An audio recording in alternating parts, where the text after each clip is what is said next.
নমস্কার, আমি সুমন বিশ্বাস। সুপ্রিম কোর্টে ২২ লক্ষ চাকরিপ্রার্থী পরীক্ষার্থীর ওএমআর মিরর ইমেজ কপি পাওয়ার জন্য মামলা লড়েছি। সেই মামলা ভ্যাকেশন কোর্টে শুনানি হবেই। ২২ লক্ষ সমস্ত ওএমআর প্রকাশিত হবেই। রিপ্যানেল অথবা রিকাস্ট যেটা আপনারা ভাবছেন তা হবেই। পরীক্ষা ছাড়াই আপনাদের চাকরি ফিরবে।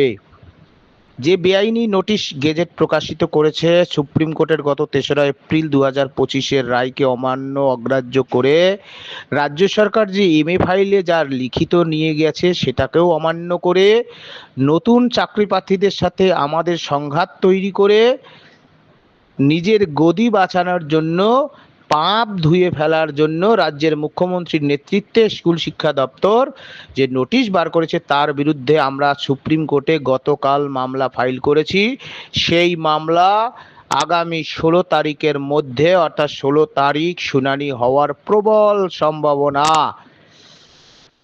দেখবেন আমরা যা বলছি আমরা তা করছি কিনা। আগামী ১৬ই জুন সুবোধ মল্লিক স্কোয়ারে বেলা ১২টার সময় ঐতিহাসিক জমায়েত। ১টা থেকে এসএন ব্যানার্জি রোড হয়ে মিছিল করে বিধানসভা অভিযান। এই যে ২২ লক্ষ চাকরি প্রার্থীদের ওএমআর প্রকাশ, বেআইনি নোটিশ গেজেট বাতিল এবং জরুরি বিধানসভার অধিবেশন ডেকে যোগ্যদের চাকরি বাঁচাতে হবে। অন্যান্য রাজ্যেও সেই নজির আছে। মুখ্যমন্ত্রীর নেতৃত্বে চুরি হয়েছে, চোর রাজ্য সরকারকেই ব্যবস্থা করতে হবে। সেই দাবিতে আপনারা প্রত্যেকেই দল ও মত ভেদাভেদ ভুলে নিজেরা নেতৃত্ব হয়ে জেলায় জেলায় এই আন্দোলন সুমন বিশ্বাসের আন্দোলন নয়, এই আন্দোলন হচ্ছে আপনাদের সকলের বেঁচে থাকার লড়াই, সম্মানের লড়াই, রুটি রুজির লড়াই।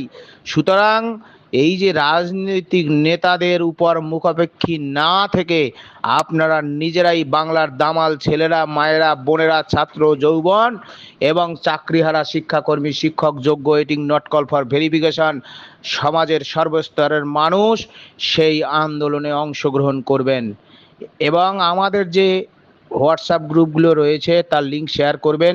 ইতিমধ্যেই আমাদের সাথে ১১,০০০ জন যুক্ত হয়েছেন। এটা খাতায় কলমে ১১ নম্বর, কিন্তু এছাড়াও ইন সার্ভিস গ্রুপের একটি গ্রুপ আমাদের রয়েছে। এই নিয়ে ১২টি গ্রুপ, যা প্রায় সম্পূর্ণ হওয়ার পথে।